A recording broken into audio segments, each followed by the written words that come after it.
Might be plus ING form of verb का हम इस्तेमाल करते हैं किसी ऐसे एक्शन को शो करने के लिए जो हम प्रिडिक्ट करते हैं, यानी कि जिसकी पेशन गोई करते हैं प्रेजेंट में कि शायद ऐसा हो रहा होगा। अब अगर इसकी उर्दू आइडेंटिटी देखी जाए तो रहा होगा, रही होगी, रहे होंगे जैसे अल्फाज होते हैं, लेकिन ये प्रेजेंट की कंटिन्यूस प्रिडिक्शन शो करते हैं। कोई काम जो अभी हो रहा होगा, डाउटफुल हूं मैं, कंफर्म नहीं हूं, वहां पर हमने इसका इस्तेमाल करना है। अगर आपको मेरे पढ़ाने का तरीका पसंद आए तो आप मुझे ऑनलाइन इंग्लिश लैंग्वेज कोर्स कर सकते हैं। नंबर आपकी स्क्रीन पर मौजूद है। एक रीजनेबल फी पे करें, घर बैठकर मुझे ज्वाइन करें और अपनी इंग्लिश में एक जबरदस्त इंप्रूवमेंट लाएं। टॉपिक स्टार्ट करते हैं। Might be plus ING form of verb का इस्तेमाल कैसे होगा जरा देख लें। Don't call him, he might be sleeping.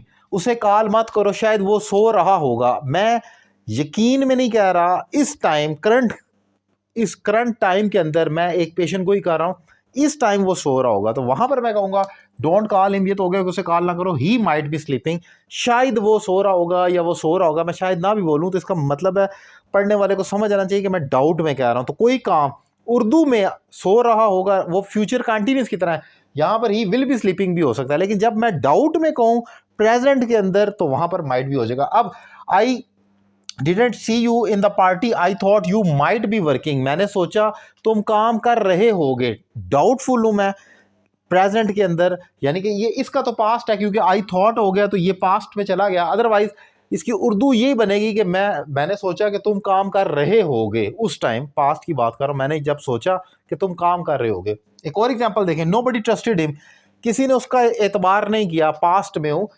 He might B lying, शायद वो झूठ बोल रहा होगा।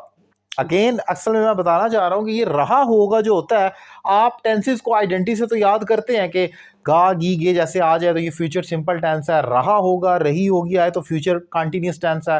फिर चुका होगा फ्यूचर परफेक्ट टेंस है। लेकिन बाज दफा मॉडल वर्ब के अंदर आइडेंटिटी चेंज भी हो सकती है। जैसे अब यहां पर अब रहा होगा तो आ रहा है, लेकिन आप ये नहीं कह सकते ही विल बी स्लीपिंग। आपके ये फ्यूचर कंटिन्यूस टेंस होता है ना, वो सो रहा होगा, लेकिन नहीं होगा। सो आपको टेंसेस और मॉडल वर्ब करते वक्त सिचुएशन को भी रीड करना पड़ता है। उर्दू चेंज हो सकती है, जैसे वो सो रहा होगा, उसे जैसे मैंने एग्जांपल लिखी, उसे कॉल मत करो, वो सो रहा होगा। इस टाइम अली ऑफिस में काम कर रहा होगा। अब मुझे प्रेजेंट के अंदर अभी की बात कर रहा हूं, लेकिन मैं प्रिडिक्शन कर रहा हूं कि वो काम कर रहा होगा, डाउट में हूं, तो वहां पर आपने माइट बी प्लस आईएनजी का इस्तेमाल करना होता है।